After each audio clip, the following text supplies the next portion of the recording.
Hi viewers, in this video I will show you how I replaced the alternator on my Volvo S40 2.4 liter 2007. Not long ago, just after I started my engine, two warning symbols appeared in the instrument cluster.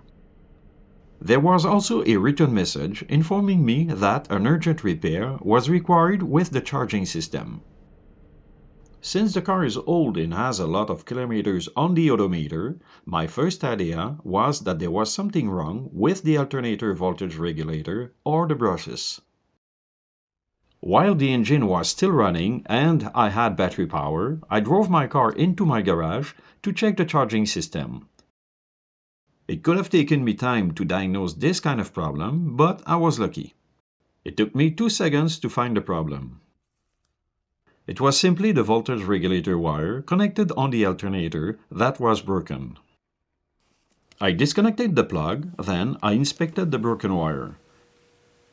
When I saw the verdigris on the surface of the copper wires, I decided to perform a more detailed inspection by removing the alternator to check the brushes and the bearings.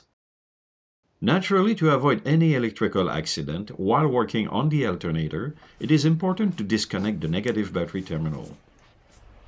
The Volvo was jacked up and secured with 4-wheel chucks and a jack stand. To begin, the front right-hand side wheel had been removed, as well as the fender liner. The following thing I had to do was to gain access to the belt tensioner and disengage the belt from the alternator pulley.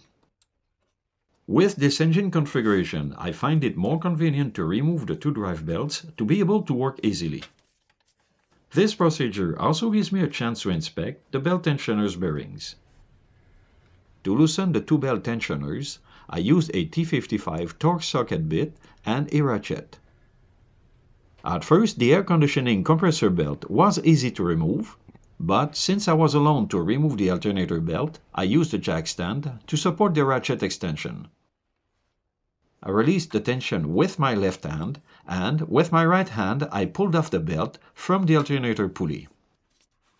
Afterwards, it was time to disconnect the B+ terminal. I began by removing the plastic cap, and then I used a 13mm socket to undo the nut holding the electrical eyelet connector with the B terminal stud. This alternator model was designed with 3 brackets. To be held in place, 1 bolt is used to fasten the upper bracket and 2 other bolts for the lower brackets. I began by loosening the upper bolt with a small ratchet wrench and a 10mm socket. As you can see, there was an air conditioning line located just under the alternator. I checked the space available with a mirror, and I was still able to access the 2 lower bolts with my small tools. To position the 10mm socket properly, I had to work without looking at the bolts, and I had to find the head of the bolts with my fingers. At first, the bolts were difficult to unscrew, but after a couple of full turns, it became a lot easier. When they got loose enough, I used a ratchet spinner adapter to undo them faster. The space to film and work was quite tight, so to make sure I would not drop the alternator on the air conditioning lines, I used locking clamp pliers to have a better grip. While I was holding the alternator in place, I continued to unfasten the upper bolt, then I removed it. To get the alternator out of the engine bay, I had to rotate it with the pulley facing upwards. Pay attention on the bracket's positioning, because the space to get the Bosch alternator out of the bay is very tight. At the end, I maneuvered the alternator with a small rotation to allow the connectors to fit in the space and get the whole assembly out without damaging the small components. For those who have to replace a 2005 or 2006 Denso alternator, it is a lot easier because this model is smaller and there is no space problem. Knowing I plan to keep my Volvo only 2 or 3 more years, I was not interested in spending a lot of money to buy a brand new alternator. My goal was to rebuild my old one or find a good used one in a scrapyard.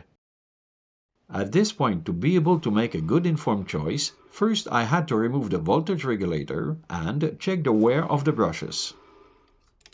The Torx bolts holding the plastic cover were rusted, so I used a small screwdriver and penetrating oil to clean them. At first, the 3 bolts holding the plastic cover were easy to undo. But on the other hand, one of the bolts holding the voltage regulator was stuck, and I stripped it with my T20 Torx bit. So to be able to undo it, I had to use a rotary tool and cut a notch on the bolt. Once done, I was able to use a flathead screwdriver to unfasten it. As you can see, one of the brushes was too short to last long enough for my needs. Before ordering a rebuild kit and waste too much time, I checked online to find a good used alternator. The next day, I went to a do-it-yourself scrapyard nearby and I found a good used one at a reasonable price. Note, for the majority of DIY people, I recommend to buy an alternator with a good warranty to avoid complicated problems. So far, the alternator I bought had better bearings than my old one. And also the pulley clutch was functioning properly. To complete the inspection, I removed the voltage regulator to see if the brushes were long enough to last 2 or 3 years. Here I show the difference between the 2 sets of brushes. The slip rings were also in acceptable condition. Assuming that this alternator was better than my old one, and knowing I could still use my old voltage regulator as a spare one, I was ready to install it. But first I had to fix the broken electrical harness wire. Instead of fixing the old broken connector, I used the good one that came with the other alternator. Minutes later, the soldering was done and the plug was ready to be connected. I also made sure the wire was well protected with corrugated tubing and spiral wrap. The plug was placed aside and finally it was time to reinstall the alternator. Pay attention on how I placed and rotated the alternator to see how I was able to insert it between the intake manifold and the upper radiator support. When the alternator was in a lower position in front of the engine, I turned it 90 degrees and I used my clamp pliers to hold it for a better grip. As soon as the 3 brackets were well positioned, I was able to insert the upper bolt and loosely fasten it. Then, with the alternator holding in place, it was easy to refit the belt on the pulley. Since I was not able to film most of the installation of the lower bolts, I also filmed the procedure on a spare engine. Again, I had to work without seeing the lower brackets and reinstall the bolts by finding the precise locations with my fingers. With the appropriate tools, the 3 bolts were fastened normally. The space to work was quite tight, so I used a small torque wrench to set the torque to 18 foot-pounds. My smallest torque wrench works with inch-pounds. Then I converted 18 foot-pounds to 216 inch-pounds. When the alternator was secured, I reconnected the B+ terminal and the voltage control wire plug, so the voltage regulator could establish a data communication with the ECM. To complete the alternator installation, I reinstalled the belts on the lower pulleys. Before connecting the battery, I took the time to double-check the overall installation.